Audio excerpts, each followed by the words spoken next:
বাংলাদেশ।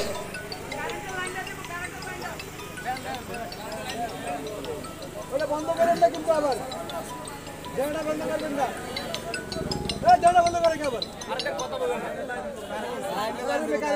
না কয়বার চালাইছো কয়বার বন্ধ করে হ্যালো এই লোকটা আর আনবেন না আনবেন না ভালো মাইকের লাগে প্রোগ্রাম করবেন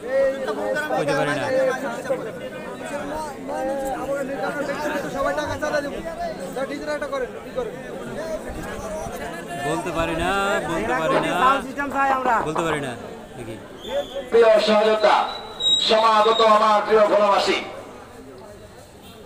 আমরা রাষ্ট্রের যেই সংকটাপন্ন মুহূর্ত চলছে এই মুহূর্তে সারা দেশ বেশি ভালো নাই, সুতরাং আমরা ভোলাবাসীও ভালো নেই। আপনারা সবাই জানেন বাংলাদেশের দক্ষিণ পূর্বাঞ্চলের 11টি জেলা এখন পানিবন্দী রয়েছে। ওই সমস্ত জেলার মানুষ সমূহ অত্যন্ত কষ্টের সহিত দিনাতিপাত করছে। আমার প্রিয় ভোলাবাসী, আপনাদেরকে আমরা সাক্ষী রেখে বলতে চাই, আজকে যে বাংলাদেশে পানি সংকট তৈরি হয়েছে, দেশের 11টি জেলা পানিবন্দী হয়েছে, এর পিছনে কোন দুর্যোগকে আমরা দায়ী বলে মনে করি না।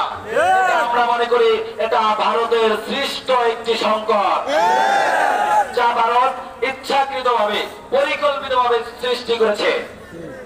ইতিপূর্বে আমরাও ইসলামী আন্দোলন বাংলাদেশ সবাই সম্মিলিতভাবে পীর সাহেব চরণে আমাদের পক্ষ থেকে তীব্র নিন্দা এবং প্রতিবাদ জানিয়েছেন। ইসলামী ছাত্র আন্দোলন বাংলাদেশ ঢাকা মহানগর ঢাকায় বৃহত্তর বিক্ষোভ মিছিল করে ভারতকে আমরা রেড কার্ড প্রদর্শন করেছি। প্রিয় ভোলাবাসী, আমরা ইসলামী আন্দোলন বাংলাদেশ সহ সকল সহযোগী সংগঠনের দায়িত্বশীল যারা রয়েছে, আমরা সচেতন নাগরিক যারা রয়েছে, আমরা দেশ ও জাতির সচেতনতার সর্বাগ্রে প্রস্তুত রয়েছি। ইসলামী ছাত্র আন্দোলন বাংলাদেশ বিশ্বাস করে দেশের শান্তিতে, সম্প্রীতিতে, সমৃদ্ধিতে। এজন্য আগামী দিনে দেশের যে কোনো সংকটকালীন মুহূর্তে আপনাদের সকলকে পীর সাহেব চরণের নেতৃত্বে থাকার আহ্বান জানাই। পাশাপাশি আমার বাংলাদেশের যে সমস্ত জেলা সমূহে পানি উঠেছে, পানি বন্ধ রয়েছে, আমার সে সমস্ত ভাইদের প্রতি আমরা সমবেদনা জানাই এবং যে যার অবস্থান থেকে আমরা আমাদের সহযোগিতা নিয়ে তাদের পাশে দাঁড়ানোর প্রতি আমি উদাত্ত আহ্বান জানাই। পাশাপাশি ইসলামী ছাত্র আন্দোলন বাংলাদেশ 33তম বছরে পদার্পণ করেছে। আপনারা জেনে সকলে আনন্দিত হবেন। ইসলামী ছাত্র আন্দোলন বাংলাদেশ ভোলা জেলা উত্তর আগামী 28শে আগস্ট ভোলার ঐতিহাসিক সরকারি স্কুল ময়দান থেকে ভোলার ইসলামী ছাত্র আন্দোলন বাংলাদেশ ভোলা জেলা কমিটির ব্যানারে এক বিশাল র্যালি উদযাপন হতে যাচ্ছে। সেই র্যালিতে আমরা অগ্রিম দাওয়াত দিয়ে সকলকে আমি আমার সংক্ষিপ্ত বক্তব্য শেষ করছি। ওমা আলাইনা ইল্লাল বালাগ।